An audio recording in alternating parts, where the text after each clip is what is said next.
It's a moonflower. Bloody hard to grow in England.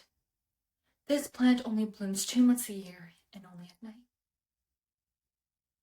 Each bud, only once. These flowers will be dead by morning, and tomorrow night new buds will bloom. And then they'll die. In 3 weeks this entire plant will be dead, and in the spring I'll have to plant a whole new moonflower.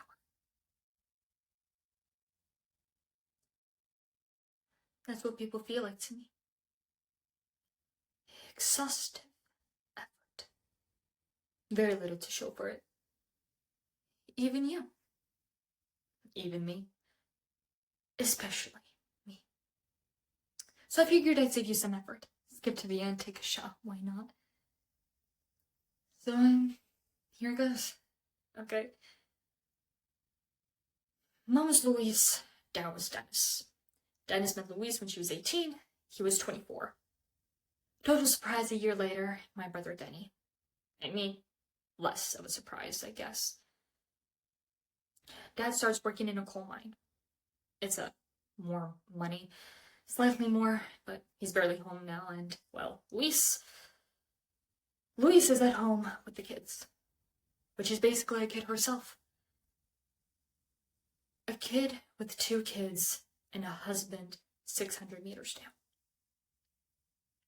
So she does what kids do. She plays. So Dad's underground and Mom's under some bloke-in. Thing about a coal mine, well, the thing that I think about most now that I'm older. No plants down there. No life at all. See, these men, we send them down into this dark mess, digging for something dead. So dead that it's now lumps of dead things. So old and lifeless that they will literally burn. And that was his life. Well, she did whatever she could to feel alive. All that death, that dark, powdery death, is all over his face. His hands, his fucking lungs when he comes up. There's no leaf, no branch, no flower in his world. And when he finally climbs out of that grave, finally climbs back to the land of the living, they laugh at him. They laugh because the whole town knows that the new baby, my little brother Mikey, isn't his. So Dennis buries his head in the soot and they praise him for his loyalty, while they mock him for a cuckold. Louise, on the other hand, call a spade a spade. They call my mom a whore. Call the daughter one too, bully her at school, on the streets. Even makes his way home. Little Denny piles on, tries to save his skin by blaming all the females in the family. And in 1967, Louise bolts. And I come home from school to find Mikey alone, screaming his little head off. He's still a baby. He doesn't understand when he's done wrong. I try and take care of him, but I'm just a kid. Kids don't raise kids. I forget things. Like watching over a pot when it boils. So one day there's an accident, social services gets involved and we're split up. Dad did his best. He spent so long underground, didn't know what to do with a kid, let alone 3 kids. So he disappeared into the dirt. Then it was foster care. Just a bunch of stale, perverted men with bitter vibes, hoping to make a few quid by taking care of the local trash. I left for London pretty soon after that.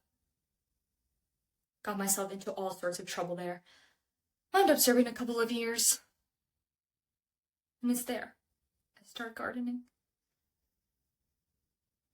Busy work for idle hands. But I fucking love it. And it's then so clear how people aren't worth it. While plants, you pour your love and your effort and your nourishment into them. and you see where it goes. You watch them grow, and it all makes sense. So yeah, everyone is exhausted. Even the best ones. But sometimes, once in a blue goddamn moon, I guess someone, like this MoonFlower, just might be worth the effort. Look, I know you're struggling. I see it. I know you're carrying this guilt around, but I also know you don't decide who lives and who doesn't. I'm sorry, Danny. You don't. Humans are organic. It's a fact. We're meant to die. It's natural. Beautiful. And it breaks down and rises back up, and it breaks down again. And every living thing grows out of every dying thing. We leave more light behind us to take our place. That life refreshes and recycles, and on it goes. That's so much better than that life getting crushed deep down in the dirt into a rock that will burn if it's old enough. So much better to see the leafling and flower. We leave more light behind to take our place. Like this MoonFlower. It's where all this beauty lies, you know. In the morality of the thing.